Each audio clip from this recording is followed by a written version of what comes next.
Scary as these developments are in Mali, and as they were certainly in Paris a week ago, just a few hours from now, a week ago to the hour, it could be a lot scarier. We're getting indications, at least out of Paris, that they were thinking bigger and more brutal and more ugly and, well, a lot more casualties, the use of possible chemical weapons. And if not there, anywhere they could and can.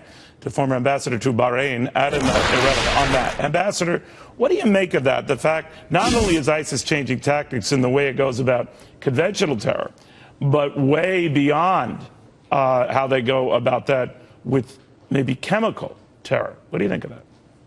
Well, they've already used chemical weapons. The Organization for the Prevention of Chemical Weapons has documented ISIS's use of mustard agents in their fight in Syria. So it's not a question of if, sir, it's a question of when.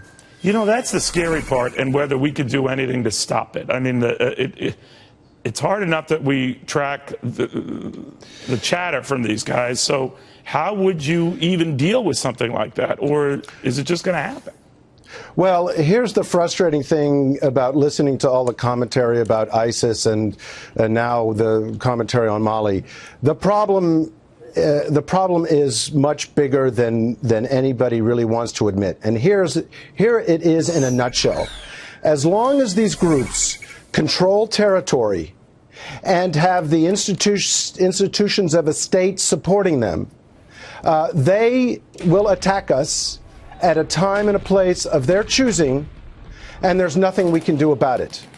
The only way to defeat ISIS or Hezbollah or Hamas or Al-Qaeda or Boko Haram, which are all sort of versions of the same thing, i.e., religiously motivated terrorist groups that use extremist violence to promote their agenda, unless we can deny them the territory that allows them to plan and execute their attacks against us, and unless we can deny them the support of states that give them the resources and the logistical support to create their networks, then we are defenseless.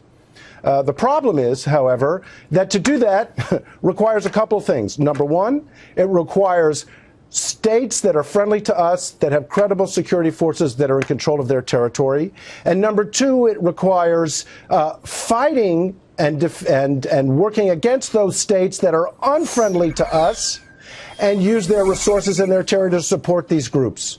At the head of that list, I would put, frankly, Iran.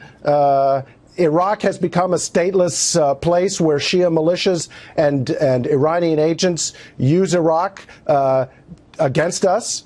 So that's an expensive proposition, and frankly, I don't think Congress or the American people are prepared to make the financial and political and economics and sacrifice in lives and treasure to do that. But unless we are, you know, you can talk about tactics all you want. The geopolitics of this are to our detriment.